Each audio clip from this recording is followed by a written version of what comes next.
네, 반갑습니다. 논술 전문가 김법성입니다. 16번째 강의, 논제의 개념, 주제가 있을 때의 접근법입니다. 사실 이 문제는 뭐 비교에 있는 문제이기도 한데요. 비교하는 글 중에서 어떤 주제가 딱 들어있는 경우, 앞에서 예를 든 사례로 보면 예술적 성취를 중심으로 가나다를 비교하시오. 예술의 관점에서 가나를 비교해서 이런 논제입니다. 그걸 좀 더 꼼꼼하게 이제 한번 여러분하고 문제를 풀어보려고 가져왔습니다. 그러니까 일단 가나를 비교하시오라는 문제와 어떤 주제를 딱 던져주고 비교하라는 문제는 완전히 다른 문제다. 그래서 우리가 앞에서 공부한 부분들은 주제가 명확히 주어져 있지 않은 걸 한번 풀어봤고, 그 다음에 뒷부분에서는 주제가 이렇게 명확히 주어진 것 한번 풀어보도록 하겠습니다. 교재 쪽수로는 149쪽이고요. 반드시 연습 문제, 그 논술 천재에 들어있는 연습 문제는 양이 많거나 글을 어마어마하게 많이 써야 되는 것들은 아닙니다. 여러분들이 에게 기본 개념을 조금 정립시켜 주기 위해서 가급적이면은 복잡하지 않고 조금 간단하고 어떤 기본 개념을 잘 설명할 수 있는 문제 중심으로 제가 넣어 두었기 때문에 반드시 조금 써봤으면 좋겠습니다. 자, 그러면은 149쪽에 있는 문제부터 한번 잠깐 보도록 하겠습니다. 자, 일단 문제를 보시면요. 이거 2007년도 고대 문제, 기출문제입니다. 문제를 보면 원래는 이 문제 뒤에 더 있는데요. 이것만 따로 떼 놓은 거예요. 자, 의사결정 기준과 방법을 중심으로 가나를 아래의 그림에 맞추어 구조화해 보시오. 요 뒤에는 이제 요건 제가 만든 거고요. 뒷부분 의사결정 기준과 방법을 중심으로 가나를 비교하시오. 원래 문제는 의사결정 기준과 방법을 중심으로 가나를 비교하고 바람직한 의사결정에 대한 자신의 견해를 논술하시오가 원래 문제였습니다. 뒤에 아마 제시문이 하나 더 있었던 것 같아요. 자, 어찌됐건 이 문제를 여러분들 문제 1과 2를 조금 풀어보시고 논지 안에 뭐가 들어있죠? 의사결정, 기준, 방법이라는 말이 들어있으니까 의사결정과 기준, 방법이라는 말을 어떤 중심으로 여러분들이 조금 읽어줬으면 좋겠습니다. 어떤 뜻인지 알겠죠? 자, 그러면 풀었다라는 전제하에 한번 같이 차근차근 풀어보도록 하겠습니다. 그래서 문제 1은 이렇게 사고 구조화, 앞부분에 요약 시간에 제가 설명을 했듯이 사고를 구조화하는 연습을 조금 반드시 좀 했으면 좋겠습니다. 그리고 차근차근 한번 풀어보죠. 그죠? 자, 제시문부터 보면서 이제 좀 봅시다. 여러분들이 이렇게 제가 지난 시간에 말씀드린 것처럼 비교하면 이렇게 표를 만드는 것도 좋아요. 논제에서 이렇게 의사결정이라고 하는 걸 넣어 주었고 의사결정의 기준이라는 것도 논제에 들어있죠. 그럼 이걸 중심으로 비교를 해야 되겠네요. 방법이라는 것도 논제 안에 들어있으니까 이걸 중심으로 당연히 비교를 해야죠. 한 발 더 나가서 생각을 해볼까요? 의사결정 기준 방법은 있지만 우리 사고 구조화 했잖아요. 의사결정을 하는 주체가 누군지, 의사결정하는 어떤 대상, 주제는 어떤 건지, 그죠? 의사결정을 하는 그런 방식으로 하는 이유나 원인은 뭔지, 이런 것들을 우리는 비교할 수 있습니다. 즉, 점점점에는 뭐가 들어가요? 내가 봤을 때 중요하다고 여겨지는 어떤 것을 찾으면 돼요. 만약에 의사결정 기준 방법 외에 뭔가 점점점이 없어, 그럴 때는 안 써도 됩니다. 그렇지만 항상 더 나가서 원인과 의미까지 생각해보고 의사결정 기준과 방법의 어떤 장점, 단점까지. 그래서 제가 4개는 생각해 보라고 했잖아요. 장점, 단점, 원인, 의미. 그래서 가처럼 의사결정을 할 때의 장점, 나처럼 의사결정을 할 때의 장단점, 뭐 이런 것들을 비교해 보셔도 괜찮다. 알겠죠? 무슨 말인지. 자, 그럼 제시문을 보면서 차근차근 한번 볼까요? 가부터 보겠습니다. 자, 그러면 여러분들이 제시문을 독해할 때 무엇이 머릿속에 콕 들어가 있어야 되죠? 의사결정, 기준, 방법입니다. 그죠? 읽어보면 감정보다 이성을 높이 평가하고 이성의 지시대로 행동하는 것을 덕으로 여기는 견해가 세상에 널리 유포되어 있다. 이성의 지시대로 행동하는 것이 어떤 바람직한 실천이라고 여긴다라는 뜻입니다. 그러나 인간의 행동은 이성만으로 결정되지 않는다. 오히려 이성은 감정에 따른다. 그러니까 이성이 감정에 따르니까 감정이 더 근원적인 거죠. 그죠? 감정이 촉발되고 그것을 실현하는 방법으로서 이성이 작동한다라고 보는 것이 더 온당하다라고 말하는 것이 가제심의 핵심 논지입니다. 그러면 뭔가를 하는 데 있어서 판단의 중요한 기준은 뭐죠? 감정이죠. 감정. 자, 예를 들어 이런 겁니다. 자, 여러분들이 뭔가 지금 배가 고프다. 그럼 배가 고프다라는 감정이 나에게 촉발되죠. 그죠? 그로부터 뭐 먹지 막 찾아보니 라면을 먹을까? 피자를 먹을까? 내 지금 돈은 얼마 있고 이걸 따져보자. 시간은 어떻게 따지잖아요. 그죠? 자, 예를 들어서 길을 가는데 내 마음에 드는 이성이 생겼어. 이성이라는 어떤 이성에 대한 감정이 쑥 나오죠. 쟤한테 전화번호를 어떻게 따지? 나를 어떻게 어필하지라고 어때? 머리를 굴리기 시작하죠. 그죠? 자, 여러분들 학교에서 야자를 합니다. 땡땡이를 치고 싶어요. 땡땡이를 치고 싶은 어떤 감정이 막 촉발되죠. 그것으로부터 어떻게 야자를 이렇게 안 할까? 어떤 핑계를 댈까? 머리를 굴리잖아요. 그죠? 요 말을 하고 있습니다. 어떤 대상이 고통이나 쾌락을 가져올 것으로 예상될 경우 인간의 감정은 고통을 피하고 쾌락을 누리려 한다. 그런데 감정은 특정한 대상에 국한되지 않고 그 대상과 인과관계를 맺는 모든 대상과 관련된다. 이성은 그 인과관계를 분석하여 행동을 결정한다. 그래서 감정이라고 하는 것은 모든 것에 어떤 촉발되고 그 촉발된 데이터를 이성이 어떻게 하는 거예요? 인과관계를 따지고 분석한다라는 겁니다. 행동은 감정에서 비롯되며 이성은 행동의 구체적 방향과 수단을 결정하는 것이다. 그래서 어떤 철학자는 이성은 감정의 노예일 뿐이다. 자, 그러면 의사결정을 하는 데 있어서 가장 중요한 판단의 기준은 뭐죠? 감정이죠. 방법은 뭐죠? 이성적 방법이네요. 그죠? 그래서 사례를 들어서 설명합니다. 내 손가락의 작은 상처를 피하기 위해 전 세계를 파괴하려는 이기주의도 이성에 반해하지 않는다. 그죠? 너무 아파.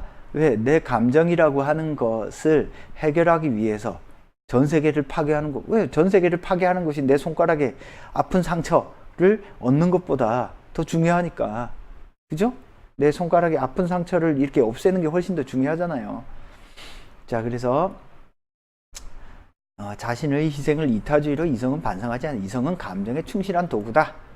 감정에 충실한 도구로서 이성은 하는 역할은 감정의 대상을 모든 면에서 검토한다.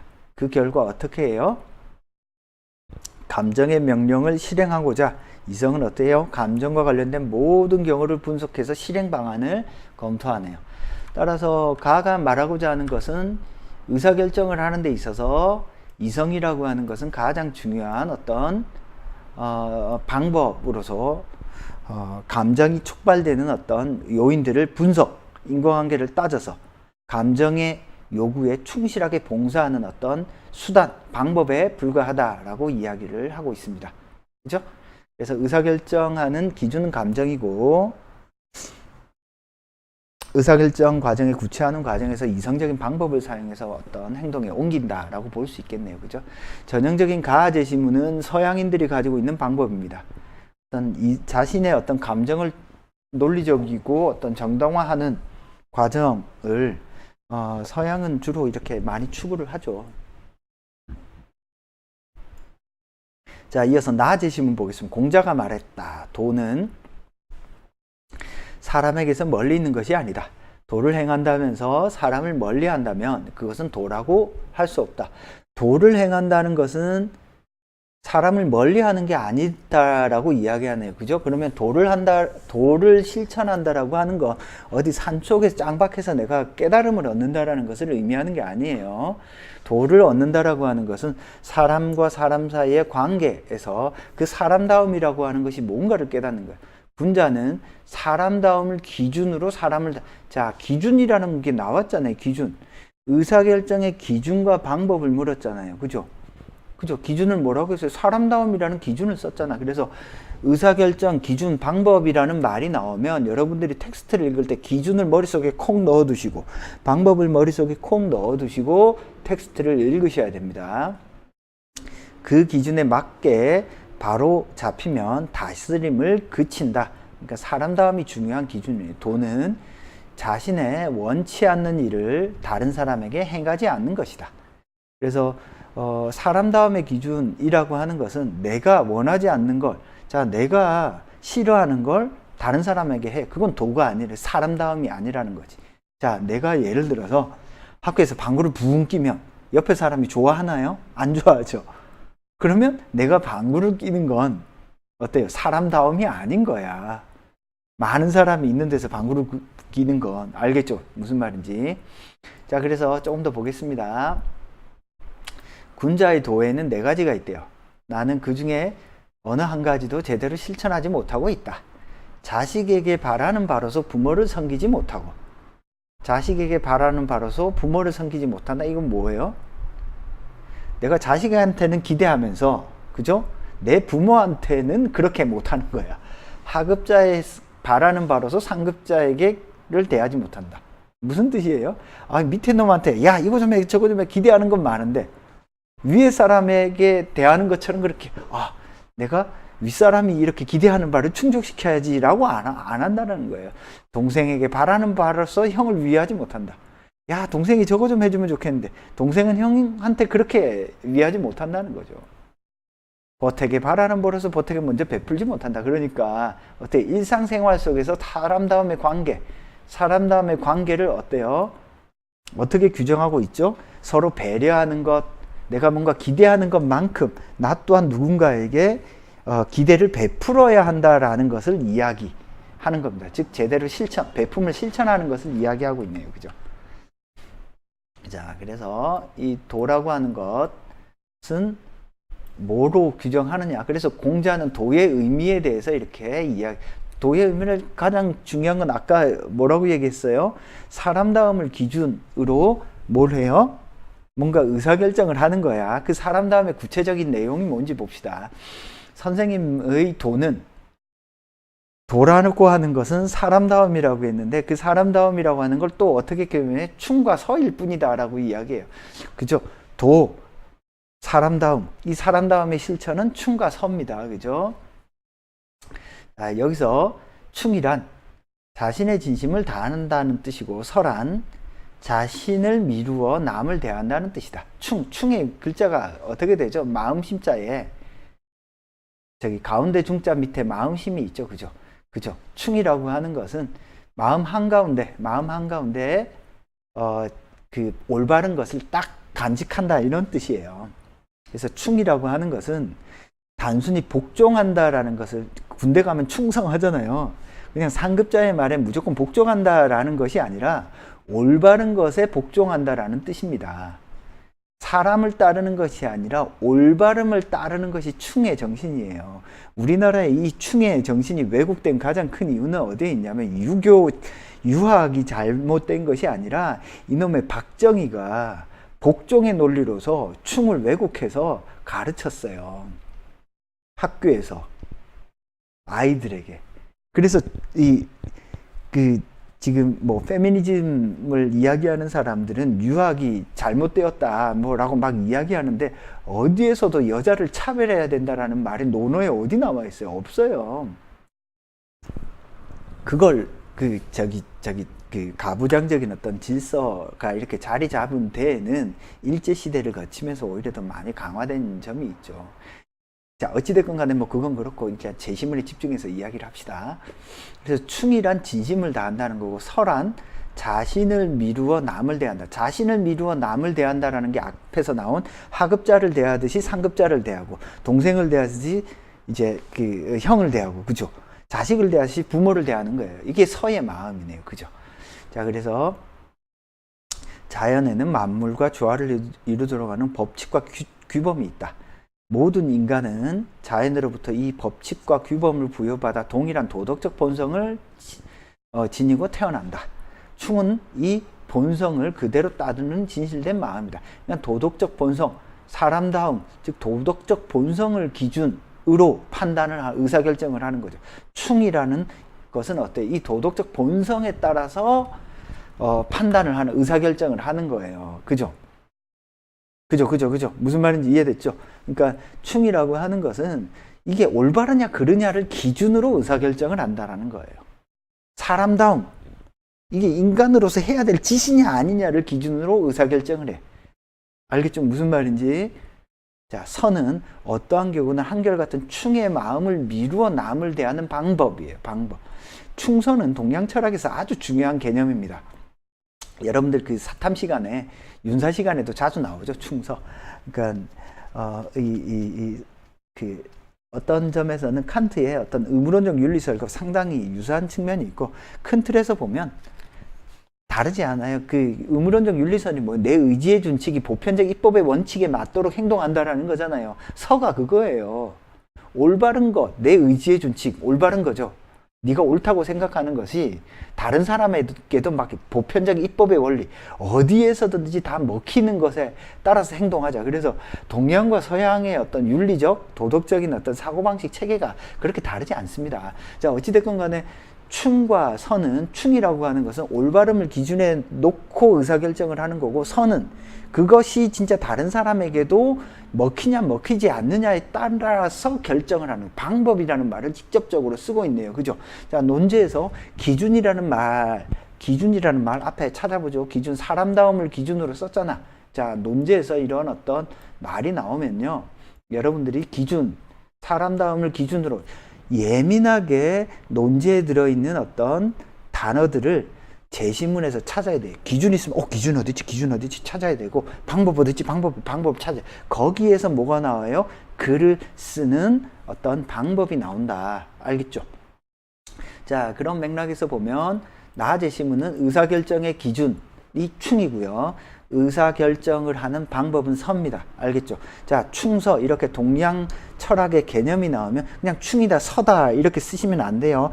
충과 서를 여러분들이 어떻게 이해했는지를 정확히 글로서 써주세요. 충이라고 하는 것은 올바름, 도덕적 본성에 따른 도덕적 본성을 기준으로 의사결정을 하는 것. 서라고 하는 것은 진짜 올바른지 그른지를 따져서 다른 사람에게 미루어서 의사결정을 하는 거예요. 즉, 사회적 관계를 고려하는 것이 의사결정의 방법이 되는 겁니다.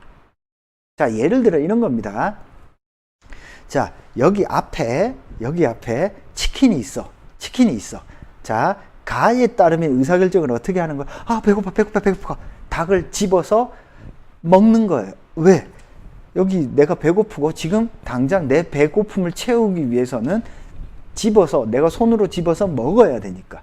그죠? 가에서는 이걸 어떻게 먹지? 옆에 젓가락이 있네. 젓가락을 가지고 와서 먹어요. 손으로 먹어야지. 이게 가예요. 나는요, 앞에 닭이 있어요. 어떻게 의사결정을 해요? 내가 지금 닭을 먹는 것이 윤리나 도덕적으로 사람다움이라는 기준에서 바람직한 행위인가 아닌가를 보고, 지금 닭을 먹는다고 해서 다른 사람을 미루어, 주변 사람들을 미루어 보니 이 행위가 윤리 도덕적으로 바람직한지 아닌지 따져보는 거예요. 내가 여기서 만약에 다른 사람이 닭을 먹는다고 해서 야단을 안 맞는다면 나도 먹어도 되겠구나라고 판단을 하는 거라고 볼 수 있겠습니다. 무슨 뜻인지 알겠죠? 그래서 충과 선은 다른 맥락이다 라고 보면 되겠습니다. 자, 그래서 좀 정리를 했는데요. 큰 틀에서 보면 가해에서 의사결정, 인간의 행동은 가장 밑바탕에 감정이 깔려 있죠. 이 감정을 어떻게 해요? 이성이 분석을 한 다음에 행동을 합니다. 그죠? 동양에서는 큰 틀에서 어떤 도라고 하는 것에 따라서 의사결정을 해야 되는데, 의사결정의 기준은 충, 올바른지 그른지 서, 이것이 다른 사람과의 관계에서 바람직한지 아닌지, 즉 사회적 관계를 고려한다라는 뜻입니다. 그래서 이런 맥락으로 조금 구조화해서 이해를 하시면 되고, 자, 구조화를 한번 해보죠. 구조화를 하면 이렇게 할 수 있을 것 같습니다. 가는 주체가 누구예요? 어떤 현대랑 서양인이죠. 서양인들입니다. 무엇을 기준으로 의사결정을 해요? 감정을 기준으로. 동양인은 충을 기준으로, 사람다움을 기준으로 합니다. 그죠?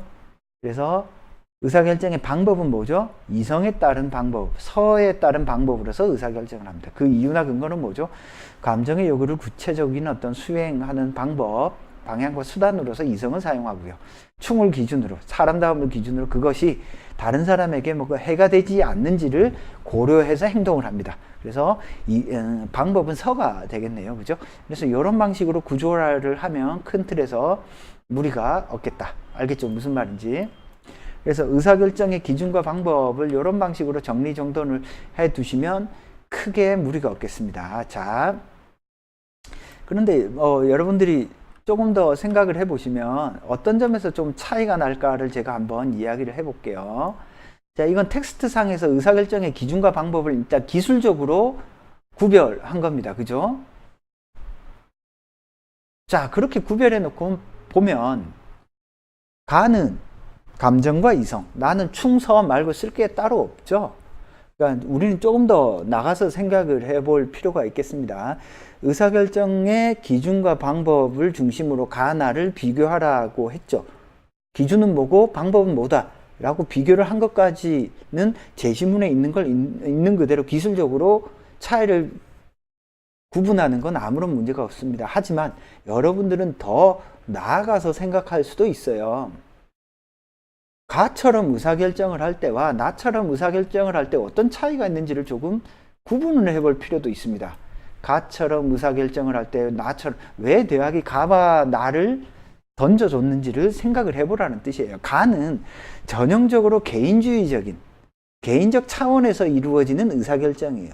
의사결정의 판단과 기준이 전적으로 나의 감정과 내가 생각할 때 내 감정의 어떤 욕구나 욕망을 해소하는 이성적 방법을 찾는 거죠. 전적으로 개인주의적인 의사결정의 방법입니다. 가는. 나는요, 이와 다르죠. 어떤 의사결정이라고 하는 것이 윤리도덕적으로 올바른가를 따져보고 진짜 내가 이러한 행동을 했을 때 다른 사람이 이런 행동을 하더라도 윤리도덕적으로 아무런 문제가 없나. 즉 가는 전적으로 개인적 차원의 의사결정이라면 나는 사회적 차원의 의사결정이에요. 그런 부분들을 여러분들이 찾아내서 비교를 해준다고 해서 대학이 야단을 칠까요? 아니죠. 아니죠. 많은 대학들이 70에서 80%의 대학들이 가나다를 이렇게 제시문에 있는 것만 비교하는 대학들이 70에서 80%예요. 그렇지만 30, 40%, 한 30% 내외의 대학들은요, 더 나가서 깊이 있는 눈에 보이지 않는 것까지 비교해 주길 요구합니다. 근데 대부분 학생들은 어떻게 해요? 눈에 보이는 것들만 비교하려고 하죠. 그러다 보니 어떤 글이 되죠? 평범한 글이 되는 거예요. 그래서 글을 쓰는 과정에서 눈에 보이지 않는 어떤 의미라든지 눈에 보이지 않는 전제, 눈에 보이지 않는 장점, 단점까지 비교해 준다고 해서 학교가 야단을 치지 않습니다. 알겠죠? 가처럼 의사결정을 할 때의 장점, 단점, 나처럼 의사결정을 할 때의 장점, 단점이 있을 수 있잖아요. 그죠? 그런 것들을 한번 생각을 해보면서 적극적으로 비교를 하시라는 뜻이에요. 알겠죠? 즉 어떤 여러분들이 단순히 제시문의 기술적인 어떤 비교만을 요구하는 문제라고 할지라도 한 발 더 나가서 이것이 그래서 어떤 장단점이 있다라는 어떤 의미의 차이까지 구별을 해서 비교해 주는 문장을 한 문장 혹은 두 문장만 쓰더라도 다른 학생들과 구별돼요. 왜? 다른 학생들은 그렇게 안 쓰니까. 이 제시문이 텍스트가 가지고 있는 의미를 비교하려고 노력을 하라는 뜻이에요. 자, 대학이요, 이런 논술 문제를 낼 때 단순히 제시문 가나다 이거 한번 비교해봐 이렇게 안 냅니다. 그 제시문이요, 어떤 의미가 있는 제시문이기 때문에 내는 거예요. 여러분들은 그런 어떤 의도들을 조금 읽어가면서 비교하라는 뜻입니다. 알겠죠? 무슨 말인지. 자, 그래서 그런 내용들이 제가 여기에 써놨습니다. 단순히 어떤 지시적인 의미만 찾아서 비교하지 마시고 적극적으로 해석을 하면서 그 의미를, 텍스트가 가진 의미를 적극적으로 해석하면서 여러분 스스로 논리적으로 그 의미를 해석하면서 비교한다고 해서 틀린 것은 아니다. 그래서 참고 답안 잠깐 읽어보겠습니다. 가는 의사결정 기준과 방법에 있어 도덕이나 윤리보다 감정적 쾌락을 중요시하는 입장이다. 그에 반해 나는 감정적 쾌락이나 충보다는 충이나 서 같은 윤리적 덕목을 중요시하는 입장이다. 가는 의사결정 기준은 고통을 줄이고 쾌락을 극대화하는 것이다. 이런 감정적 쾌락을 달성하기 위해 이성은 그 방법을 정하는 데 봉사할 뿐이라 보았다. 반면 나는 나의 의사결정의 기준은 충이다. 즉 도덕적 올바름을 기준으로 의사결정을 하고 자신을 미루어 남을 대하는 서의 방법을 통해 의사결정을 한다. 이러한 의사결정은 윤리 도덕적 측면을 고려한다는 점에서 가와 다르다. 핵심적인 차이는 가의 의사결정의 기준과 방법이 전적으로 개인적 차원의 문제라면 나는 윤리와 도덕 그리고 타인을 고려한다는 점에서 사회적 차원에서 접근한다는 점이 서로 다르다. 대략 이런 정도로 쓰시면 크게 무리 없겠습니다. 그래서 텍스트를 단순히 기술적으로 비교하려고 하지 말고, 기술적으로 비교하는 것도 틀린 것은 아니지만 적극적으로 여러분들이 비교하는 어떤 논의를 펴나가셔도 괜찮겠습니다. 자, 비교의 핵심 포인트, 제가 누누이 강조했잖아요. 조금 더 크게 해서 봅시다. 자, 비교의 핵심 포인트. 일단 비교한다라고 하는 건 첫째, 기준이 명확히 제시돼야 돼요. 이 기준이 논지 안에 있을 수도 있고 없을 수도 있어요. 논지에 없을 때는 내가 기준을 명확히 찾아서 그 중에서 가장 의미 있는 것을 비교해야 돼요. 자, 기준이 있을 때도 의사결정의 기준과 방법이라는 기준을 명확하게 논지에서 제시해 주더라도 그것의 하위 기준을 명확히 여러분들이 찾으셔야 됩니다. 자, 앞에서 쓴 것처럼 어때요? 예술의 관점에서 가, 나를 비교하라라는 문제가 나오도록 예술의 어떤 관점, 예술의 창조의 방법, 예술의 의미, 그죠? 예술과의 역할이라고 하는 것을 하위 개념들을 어때요? 예술과 관련된 하위 개념들을 누가 찾았어요? 여러분들이 스스로 찾았잖아요. 그죠? 즉 기준을 대학이 논지에서 주든 안 주든 여러분들은 세부 기준을 정확히 찾아야 된다라는 뜻입니다.